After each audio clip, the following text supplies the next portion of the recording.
Just একবার দেখেন বাইকটা কি লেভেলে চকচক করতেছে, পুরো জিএস লেভেলে চকচক। তো বাইকটা কীভাবে চকচক করতেছে আর কী করছি, কীভাবে কোটিং করছি, সবই হচ্ছে আপনাদেরকে কমেন্ট বক্স, কী বলি কমেন্ট বক্স বলি, ইন্টার পর বলি।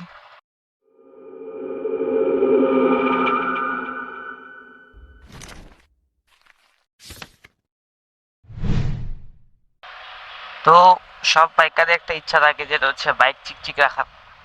আমি বিগত 2.5 বছর বা 2 বছর ধরে হচ্ছে বাইক চালাইতেছি। এই বাইক চালানোর মাঝে আমি হচ্ছে 17 ন্যানো কোটিংটা ইউজ করতেছি। আন্তরিক কথা হইতেছে যে ভাই হচ্ছে কোটিং ব্যবহার করলে লাভ কি, ঠিক না? ফার্স্ট অফ অল, কোটিং ব্যবহার করলে হচ্ছে আপনার গাড়ির কালারটা ঠিক থাকে, কালারে কোনো সমস্যা থাকে না, নাক চুলকায়, কালারে কোনো সমস্যা থাকে না, কালার ফুল ফ্রেশ থাকে। ইভেন কোটিংয়ে বেনিফিট হচ্ছে যে কেসগুলো, ছোটোখাটো যে কেসগুলো খায়, এগুলো খায় না। এখন বাইকের, জিক্সার বাইকে কমন একটা সমস্যা হচ্ছে ভাই কালার ইস্যু, কালার চলে যায়। আমার কালারটা অলমোস্ট রাখছি ভাই কোটিং মোটিং কইরা, এই জ্যামগুলাই ভালো লাগে না, সিগন্যালটাই প্যারা লাগে আমার কাছে।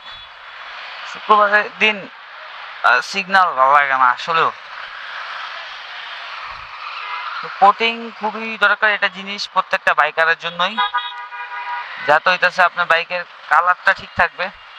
যারা দেখবেন কোটিং মোটিং করে না বা বাইকের যত্ন করে না, আগে হইতেছে হচ্ছে কোটিং ইস্যু হয়, কোটিং ইস্যু হলে কালার ইস্যু হয়, কালার ফেড হয়ে যায়। এই ল আর কালার ফেড হয়ে গেলে মনে করেন এই গাড়ির অরিজিনাল কালার চলে গেলে এরপর যে কোনো কালার করেন না কেন, কালারটা বেশি দিন চিরস্থায়ী থাকে না। আর কালার রিকালার করতে গেলে অনেক খরচ আছে, অনেকদিন তো ব্লগ টক করা হয় না ভাই। আজকে ভাবলাম চ্যানেল স্ট্রাইক খাইছে, ফেসবুক পেজ, এই জন্য আরো ইচ্ছা গেছে ময়রা।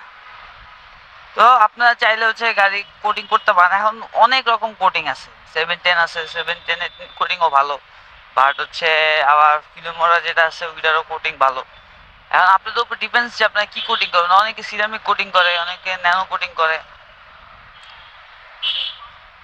আমারও দিছে সিগনাল, ঠিক আছে। অনেকে 17 ন্যানো কোটিং করে, দেন হচ্ছে আপনার অনেকে বাসা পলিশ করে। আমি যেটা করি হচ্ছে কোটিং, 17 ন্যানো কোটিং পলিশ নিজে নিজেই করি। অলমোস্ট মাখার পরে মিনিমাম 5 মিনিট রেখে দিই, রেখে দেওয়ার পর যখন অবজার্ভ হয়ে যায় পুরো প্লাস্টিক পার্টে, অ্যান্ড দেন যা হচ্ছে আমি এটা মাইক্রোফাইবার দিয়ে ক্লিন করি। মানে পুরোটা ক্লিন করে ফেললে পুরোটা চিকচিক একটা নতুন ভাইব পাবে, নতুন কিনছি গাড়ি, এরকম একটা অবস্থা।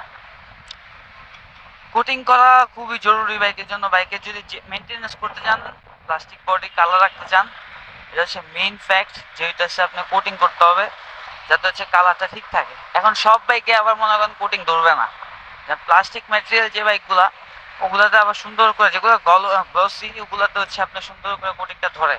বাট ম্যাট ফিনিশিং যে বাইকগুলো, ওগুলোতে কখনো কোটিং ধরবে না, কারণ হচ্ছে সেগুলো ম্যাট, ওগুলোতে কখনো কেসও পরে খুবই কম। আর যে কেসগুলো পরে ম্যাটে, এগুলো হচ্ছে স্থায়ী কেস। বাট প্লাস্টিকের উপর যে কেস পড়ে যায়, তাহলে হইতেছে আপনার ওগুলো আস্তে আস্তে রিমুভ করা পসিবল সিরামিক কোটিং এর থ্রু, ন্যানো কোটিং এর থ্রু। আর আপনার উপর ডিপেন্ডস যে আপনি কোন কোটিংটা করবেন, বা আপনার কাছে কোন কোটিংটা বাজেট ফ্রেন্ডলি, সেই কোটিংটাই আপনার জন্য ঠিক আছে।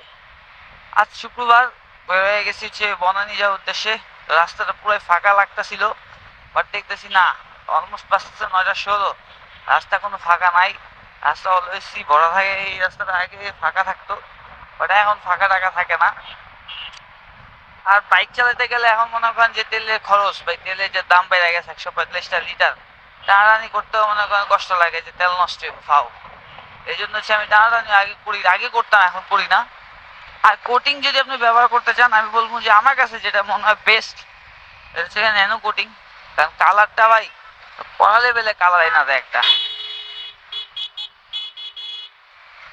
এই জন্য আমি বিগত 2 বছর ধরেই কোটিং করতেছি। আমার একটা ডিব্বা কিনে নিছি, একটা ডিব্বে মনে করেন আমার পুরা 2 বছর জার্নি করছে আমার লাগে। আর লাস্ট একটুখানি আছে, আবারও কিনতে হবে, 2300 টাকা দাম পড়ে, অনলাইন থেকে আনাইছিলাম। আর এটা মিরপুরে আমি খুবই কম পাইছি দোকানে, আমি এটা ছবি দিয়ে মনে আপনারা দেখে নিন। 17 ন্যানো কোটিংটা বেস্ট ভাই, বেস্ট মানে জোস। এটার সাথে একটা মনে করেন ফোম দেয়, ব্রাশ টাইপের ফোম, এটা তো হচ্ছে মাখার জন্য, এটা আপনার হচ্ছে কি বলে মাইক্রোফাইবার টাওয়াল দিয়ে দিবে মোছার জন্য। তো ওইটার মাইক্রোফাইবারটা খুবই ভালো, ইভেন হচ্ছে ব্রাশটাও ভালো, কারণ ওইটার হচ্ছে হয়তো বা থাইল্যান্ডের প্রোডাক্ট, বেশি বাংলাদেশের বাইরের প্রোডাক্ট হইলে তো আরও ভালো, আর বাংলাদেশে যদি প্রোডাক্ট হতো তাহলে তো বুঝেনি যে কোয়ালিটি কত খারাপ হইতো। কিন্তু কোটিং ব্যবহার, যারা নতুন বাইক কিনবেন, আমি যে ভুলটা করছি নতুন বাইক কেনার সাথে সাথে কোটিংটা ব্যবহার করতাম না, ব্যবহার করতে হচ্ছে আমি আরও 1 বছর পরে, মানে অলমোস্ট 7-8 মাস পর থেকে হচ্ছে আমি গাড়িতে ব্যবহার করি। এই জন্য এই যে 7-8 মাসের ভিতর যে কেসগুলো পড়ছে ছোট ছোট, ওগুলা রিমুভ করা বা হচ্ছে ওগুলো আর সরাতে পারি নাই। বাট কোটিং ব্যবহার করার পরে আপনার কোনো গাড়িতে কোনো কেস পড়বে না, ইভেন বৃষ্টির পানি জমা থাকবে না। এটা হচ্ছে দেখবেন এমএসআই ব্লগ আছে যারা এটা নিয়ে রিভিউ করছে, ইভেন এই রিভিউ দেখার পরে আমি মনে করেন এটা কিনছিলাম। তা আপনারা চাইলেও কিনতে পারেন, এটা নিয়ে কোনো প্রমোশনাল বা ব্লগ না, এটা আমি ব্যবহার করতেছি দেখে আমি আপনাদেরকে জানালাম। যে অনেকে আমার কমেন্ট বক্সে জানিয়েছিলেন যে ভাই আপনার বাড়িটা চিকচিক রাখার সব মানে নিনজা টেকনিকটা কি। তো এটাই হচ্ছে নিনজা টেকনিক, যে আমি হচ্ছে ভাই ওরে বাবা এবার ভার্সনটা কি টা, আমি কোটিং করে রাখতাম গাড়ি, এবার এখনো রাখি, তাই গাড়িটা এখনো চিকচিক থাকে। যেমন কালকে বাইক ওয়াশ করছি, এই জন্য বাইকটা ওর সাথে সাথে আমি কোটিংটা ইউজ করে ফেলি।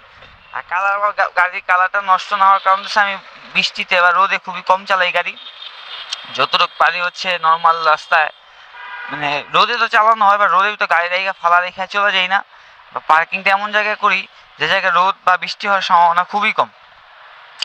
সো চাইলে আপনারাও ট্রাই করতে পারেন। তার না আগে যাই, অলমোস্ট আইসা পড়ছি বনানি। আজ এ পর্যন্তই, ভালো থাকুন সবাই, নেক্সট ভিডিওতে আবার কথা হবে ইনশাল্লাহ। খোদা হাফেজ সবাইকে।